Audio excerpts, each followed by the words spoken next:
قال اولم تؤمن، رب ذوالجلال نے فرمایا پیارے ابراہیم کیا تجھے یقین نہیں ہے کہ میں مردوں کو زندہ کرتا ہوں؟ قال بلا، عرض کی یا اللہ کیوں نہیں، ولکن لیطمئن قلبی، لیکن میں چاہتا ہوں مجھے دلی طور پہ اطمینان آ جائے، میں اپنی آنکھوں سے دیکھوں کہ میرا اللہ مردوں کو کیسے زندہ کرتا ہے۔ تو رب ذوالجلال نے قرآن میں فرمایا قال فخذ اربعۃ من الطیر فصرهن الیک ثم اجعل علی کل جبل منہن جزءا ثم ادعهن یأتینک سعیا واعلم ان اللہ عزیز حکیم۔ فرمایا ابراہیم 4 جانور لے لو، ان جانوروں کے ٹکڑے کرو، کوئی ٹکڑا کہیں کوئی ٹکڑا، 4 پہاڑوں پہ مختلف ان جانوروں کو رکھ دو۔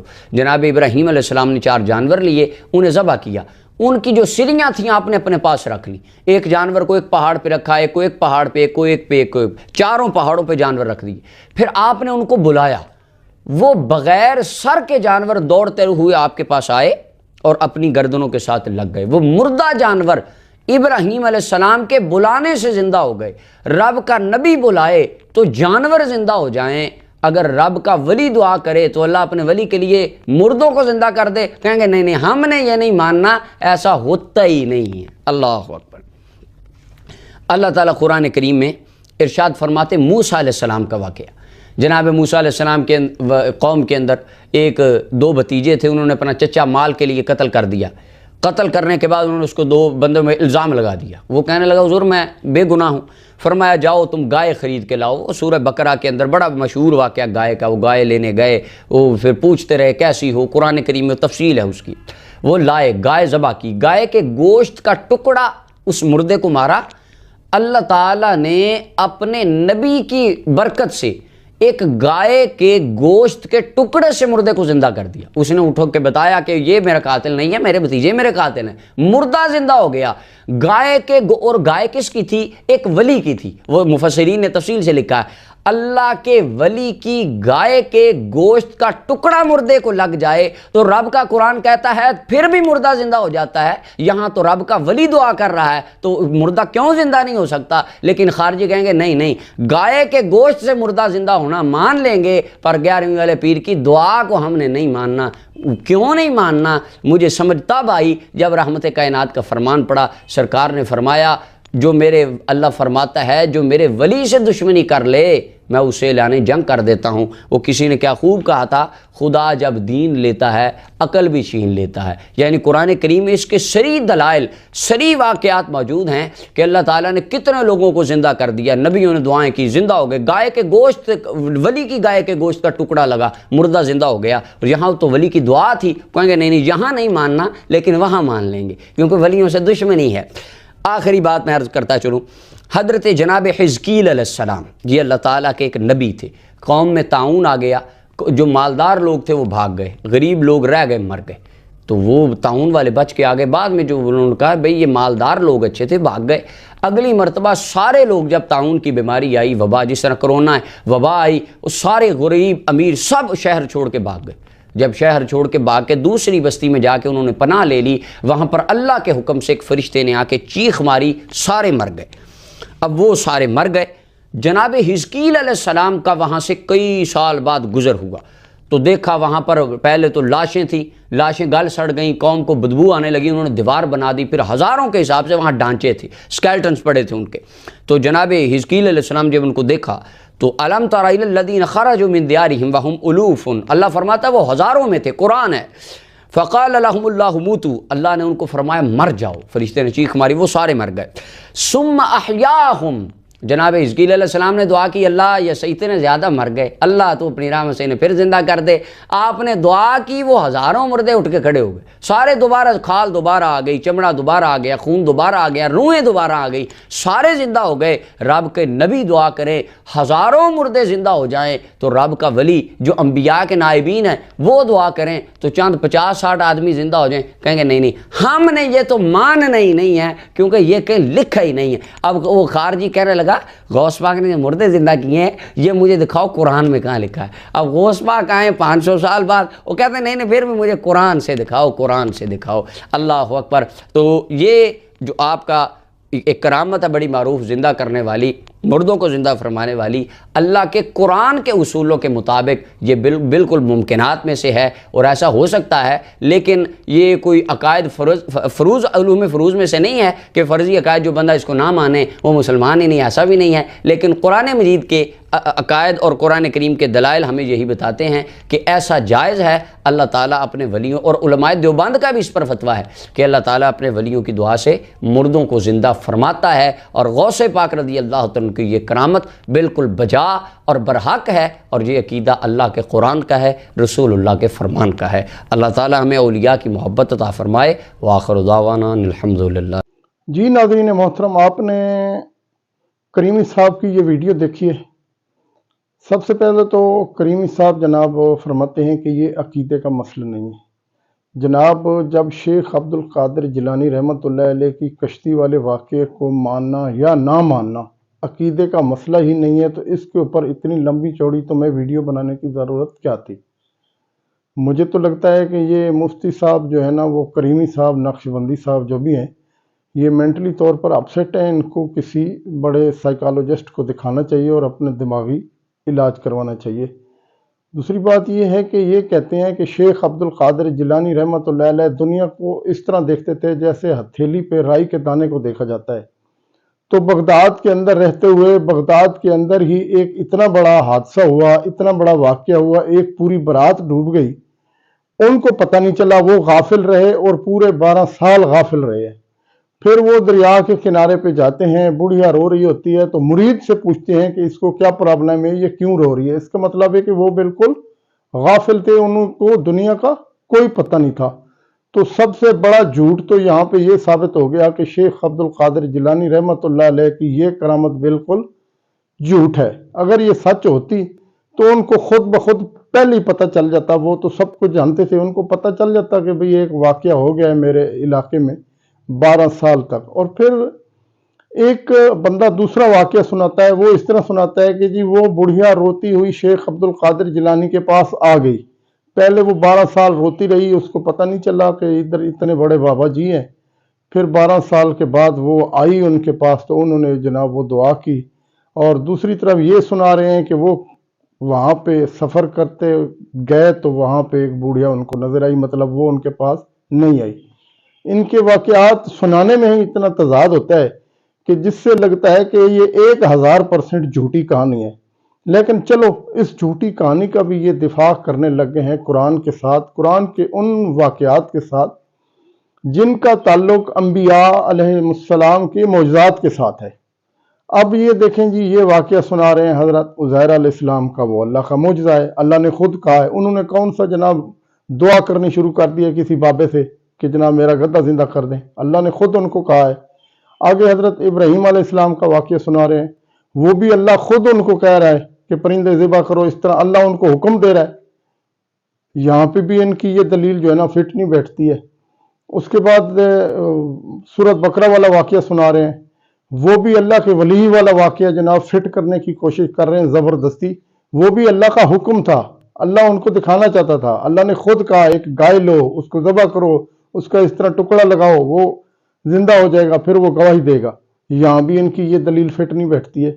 تو یہ جہاں سے بھی یہ بونگیاں مارنے کی کوشش کرتے ہیں تو یہ پکڑے جاتے ہیں۔ پھر یہ کہتے ہیں کہ مرزا منجی ٹھوکتا ہے، تو مرزا منجی پھر آپ لوگوں کی ٹھیک ٹھوکتا ہے حضرت، پھر آپ مسلمانوں کے اوپر خوارج کے فتوے لگاتے ہیں۔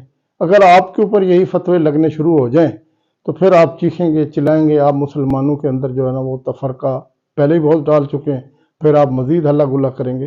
تو حضرت محترم آپ سے عرض ہے کہ آپ اس طرح کی جو ہے نا وہ بے تکی دلیلیں دینے کی کوشش نہ کیا کریں۔ ابھی آپ دیکھیں انجینئر محمد علی مرزا صاحب کی یہ ویڈیو قرآن اور حدیث کے مطابق، جس کو کہتے ہیں دلائل، جس کو دل بھی مانتا ہے کہ وہ حق بات کرنے کی کوشش کر رہے ہیں۔ آپ مرزا صاحب کی یہ ویڈیو دیکھیں۔ شیخ عبد القادر جیلانی رحمۃ اللہ علیہ نے ایک ڈوبی ہوئی بارات جو ہے وہ مرنے کے اتنے سال بعد زندہ کر دی تھی۔ اللہ کے بندو توبہ کرو، قرآن پاک میں سورہ انبیاء کا پہلا رکوع ہے، 17واں پارہ پہلا صفحہ ہے۔ نبی صلی اللہ علیہ وآلہ وسلم کو کافر کہتے تھے، تم ہمیں یہ کہتے ہو نا اگلے نبیوں کے یہ معجزے کہ مردہ زندہ کرتے تھے، تم ہمیں مردہ زندہ کر کے بتاؤ۔ پھر نبی مانیں گے. تو اللہ تعالیٰ نے فرمایا کہ ان سے فرما دو کہ معجزات اللہ کے پاس ہے, وہ کوئی معجزہ اس قسم کا نہیں. نبی صلی اللہ علیہ وسلم نے بھی کوئی مردہ نہیں کبھی زندہ کیا. حضرت عیسیٰ علیہ السلام کا قرآن میں ذکر آتا ہے کیونکہ ان کا معجزہ وہ تھا, ہمارے نبی کا معجزہ قرآن ہے, جیسا کہ موسیٰ علیہ السلام کا معجزہ عصا تھا. ویسے آپ صلی اللہ علیہ وسلم کے بہت معجزات ہیں بخاری مسلم میں, کہ مبارک انگلیوں سے پانی کے چشمے جاری ہو گئے, مبارک دعا سے چاند 2 ٹکڑے ہو گیا, مبارک پسینے سے خوشبو آتی تھی. یہ معجزات ہیں, مردہ زندہ کرنے والا نہیں ہے. تو یہ بعد کے لوگوں کے بارے میں آپ کلیم کر رہے ہیں کہ انہوں نے مردے زندہ کیے ہیں. آج بھی لیں کسی کو جو کہتا ہے نا مردہ زندہ کر سکتا ہے, تو ہم اسے شہید کر دیتے ہیں, اس کی اجازت سے وہ اپنے آپ کو زندہ کر کے بتائے. حضرت عیسیٰ نے بھی جو مردے زندہ کیے ہیں نا, وہ یہ نہیں تھے کہ وہ قبر سے نکال کے چلنا پھرنا شروع کر دیتے تھے. صرف اس وقت چونکہ طب بڑے زور پہ تھی, میڈیکل, تو اللہ تعالیٰ نے ان کی میڈیکل کو فیل کیا کہ کوئی ڈاکٹر کسی مردے کو نہیں زندہ کر سکتا. اللہ نے آیا ہوں میرا نبی اے جیڑا مردہ زندہ کرے گا, اور وہ صرف اتنا ہوتا تھا, قبر پہ گئے مردے کو زندہ کیا, وہ مردہ کہتا تھا کہ حضرت عیسیٰ اللہ کے نبی, واپس چلا جاتا تھا, بس اس سے زیادہ نہیں تھا زندہ ہوتا نا.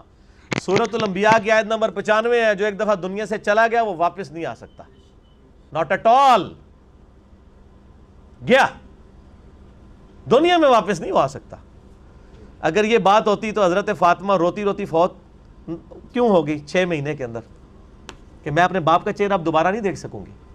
حضرت عائشہ حضور کی لاڈلی ترین بیوی, نبی علیہ السلام کی وفات کے بعد 47 سال تک زندہ رہی ہیں, اور کدھر زندہ رہی ہیں؟ اسی قبر والے حجرے کے 7 کمرے میں. میں کہتا ہوں کوئی ایک روایت دکھا دیں کہ انہوں نے نبی علیہ السلام کی کبھی زیارت کی ہو قبر کے اوپر. آج لوگ کہتے ہیں ہمارے گھر میں آ جاتے ہیں, کوڑ مارنے چھڑ دو اللہ سے بندے ہو, جھوٹ. سب سے زیادہ اگر کوئی حقدار تھا تو حضرت فاطمہ تھی, حضرت عائشہ تھی, مولا علی تھے, ان سے کوئی آپ کو بات نہیں ملے گی. یہ جتنی آپ کو باتیں بتاتے ہیں نا, ساری بزرگ بابوں سے بتاتے ہیں, آپ کو حضرت ابو بکر کی کرامت نہیں بتا رہے ہوں گے اس قسم کی, کیونکہ کیا ہوتی نہیں ہے.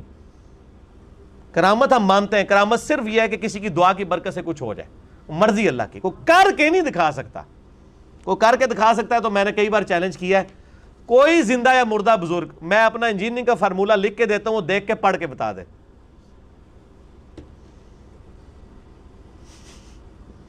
وہ جن کو چیلنج دے رہے ہوتے ہیں وہ کہتے ہیں نہیں یار نہیں پڑھ سکتے ہو. اللہ تو پڑھ سکتا ہے نا, میں اگر کوئی فارمولہ لکھوں اللہ تو پڑھ سکتا ہے نا. اگر آپ مانتے ہیں کہ اللہ ان کو پڑھاتا ہے, اللہ ان کو سب کچھ دے, اللہ دیتا ہے, تو پڑھن نہ پھر. اور میں تو اس سے بڑی بات کرتا ہوں, ان کی آپ نمازیں سنیں, یہ نماز بھی صحیح نہیں پڑھتے ہوتے. میں نے کئی لوگوں کی نمازیں سنی ہیں, نماز غلط پڑھ رہے ہوتے ہیں. ایو النبیوں کو میں نے بتایا نا, ادھر ایک بہت بڑے پیر صاحب تھے جیل میں نام نہیں لیتا. ایک دن میں نے ان کی نماز سنی, ہم وہ بھی شغل ملے میں بیٹھ گئے نماز سنانے کے لیے. نماز میں پڑھ رہے ہیں السلام علیکہ ایھا النبیو, مرید ہزاروں ہیں جن کو انہوں نے جنت میں لے کے جانا ہے, نماز ایھا النبیو 25-30 بندوں کی موجودگی میں. اور بھی بڑی غلطی تھی, یہ موٹی سی مجھے یاد رہ گئی, میں کہ یہ کیا پڑھ رہے ہیں, وہ بچپن سے نماز یاد کی تھی اسی طرح چل رہی تھی, باقی عین ہا تو ہے ہی کوئی نہیں تھا نا, وہ تو چھڈ ہی دو, وہ تو میں گل ہی نہیں کہ میں زبر زیر کی غلطیاں. ایھا النبیو, اور یہ وہ ہیں جو کہہ رہے ہیں اسی جناب تہاڈا بیڑا تار دینا, نماز نہیں آتی, دعوے ہیں. میرے پاس کئی لوگ آتے ہیں نہیں وہ ہمارے سلسلے میں بیعت ہو جائیں. میں نے کہا آپ کا پیر مجھے صرف یہ 17 اذکار جو فرض نماز کے بعد کے ہیں نا, وہ مجھے زبانی سنا دے, میں بیعت ہو جاؤں گا. آج تک دنیا کا کوئی پیر سامنے نہیں آیا. 17 اذکار ہیں فرض نماز کے بعد. لوگوں کو کتنے آتے ہیں, 4 یا 5, آیت الکرسی, تسبیح فاطمہ, اللہ اکبر, استغفر اللہ, اللہم انت السلام. تہاڈی تے گنتی مک جانی ہے 5 تو بعد. اے 17 اذکار لکھے ہوئے گرین کارڈ پہ جو نبی صلی اللہ علیہ وسلم کرتے تھے, دنیا کے کسی پیر کو نہیں آتے ہیں. وہ 24 اذکار بلو کارڈ پہ لکھے ہوئے ہیں جو صبح و شام کے اذکار ہیں نبی علیہ السلام کے, کتنی مشکل دعائیں ہیں بخاری مسلم میں, کسی پیر کو نہیں آتی ہیں. میں اس سے بڑا چیلنج کہتا ہوں, یہ دیکھ کے پڑھ کے بتا دیں. یہ اتنی مشکل عربی ہے کہ جس نے پہلی دفعہ پڑھی ہو وہ اس کو ایک دفعہ پڑھ کے صحیح پڑھ ہی نہیں سکتا. ابھی تک تو سارے فیل ہوئے ہیں. تو پھر یہ کہنا کہ ہم لوگوں کو نبی علیہ السلام تک پہنچاتے ہو, تسی آپ تک پہنچے کوئی نہیں ہوئے اللہ تو بندے ہو. نبی علیہ السلام تک وہ پہنچا ہوا ہے جو نبی علیہ السلام کے طریقے پہ ہے, جو آپ نے فرمایا, جو آپ نے وظیفے بتائے ہیں. باقی تو آپ کے خود ساختہ چیزیں ہیں, وہ جس طرح ہندوؤں کے ماننے والے اپنے کو کرتے ہیں, آپ کے ماننے والے آپ کو سکھا رہے ہیں. نبی علیہ السلام کے ساتھ کوئی تعلق نہیں ہے, نبی صلی اللہ علیہ وسلم جو کچھ دے کے گئے وہ یہ موجود ہے اس میں، وہ اس قرآن کے اندر ہے، باقی سب کچھ آپ کے بابوں نے آپ کو دیا ہے، اس کا دین سے کوئی تعلق نہیں ہے. ٹھیک ہو گیا جی؟ اور ویسے بابوں کے اوپر کوئی ناراض بھی نہیں ہونا چاہیے، کیونکہ سارے ایک دوسرے کے بابوں کو نہیں مانتے. جب سارے ایک دوسرے کو نہیں مان رہے ہیں تو ہم کہہ رہے ہیں سارے ٹھیک کہہ رہے ہو، کسی کے بھی نہ مانو، ایک بندے کو اپنا امام بناؤ، امام اعظم محمد رسول اللہ صلی اللہ علیہ وآلہ وسلم صلاۃً تسلیما کثیرا کثیرا. ٹھیک ہو گیا جی؟ جی ناظرین، آپ نے پہلے کریمی صاحب کی ویڈیو دیکھی، اب آپ نے انجینئر صاحب کی ویڈیو دیکھی. حق آپ کو سامنے نظر آ گیا ہوگا. جب حق آتا ہے تو پھر اس کا مطلب ہوتا ہے کہ اس میں کوئی شک و شبہ کی گنجائش نہیں ہوتی، وہ سیدھا دلوں پہ لگتی ہے بات اور سمجھ آتی ہے کہ بندہ کیا کہہ رہا ہے. جب اللہ کا قرآن کو صحیح طریقے سے پڑھ کے اس کی درست تفسیر کر کے اور درست موقع مناسبت کے ساتھ اس کو فٹ کیا جائے تو سننے میں، پڑھنے میں، دیکھنے میں مزہ آتا ہے، اور ماننے میں تو پھر کیا ہی بات ہے. اب آپ نے کریمی صاحب کی بھی باتیں سنی. کریمی صاحب نے تو بس وہ زبردستی ایک واقعے کو سچا ثابت کرنی ہے. قرآن کی وہ دلیلیں اٹھا کے لائے جو پیغمبروں کے معجزات ہیں، جو یہاں پہ بیٹھتے ہی نہیں ہیں. ہاں، وہ اگر کہتے کہ قرآن میں فلاں جگہ پہ یہ لکھا ہوا ہے، شیخ عبد القادر جیلانی صاحب نے بیڑا تار دیا تھا، تو پھر تو خیر ہم نہ مانتے تو کافر ہو جاتے، پھر خوارج بھی ہم ہو جاتے. لیکن چلو، کریمی صاحب کی ویڈیو آپ نے دیکھی، انجینئر صاحب کی دیکھی. اب آپ نے انالائز خود کرنا ہے. خود کرنے کے بعد آپ نے کمنٹس میں بتانا ہے کہ جی ان میں سے حق پر کون ہے. اور یہ آپ کی مہربانی ہوتی ہے کہ جب آپ کمنٹس کر کے بتاتے ہیں تو ہمیں حوصلہ افزائی ہو جاتی ہے. اس کا انالائز ہم کر لیتے ہیں، اس کا ریشو نکال لیتے ہیں کہ جناب حق کے ساتھ کتنے % لوگ کھڑے ہیں، تو جس سے ہمیں مزید جو ہے نا وہ تقویت ملتی ہے، ہمیں ویڈیو بنانے میں آسانی ہوتی ہے. پھر حق و سچ ڈالنے میں، ویڈیو چڑھانے میں ہمیں بھی تھوڑا سا حوصلہ مل جاتا ہے. آپ کا شکریہ. اللہ آپ کا حامی و ناصر ہو. السلام علیکم ورحمۃ اللہ وبرکاتہ.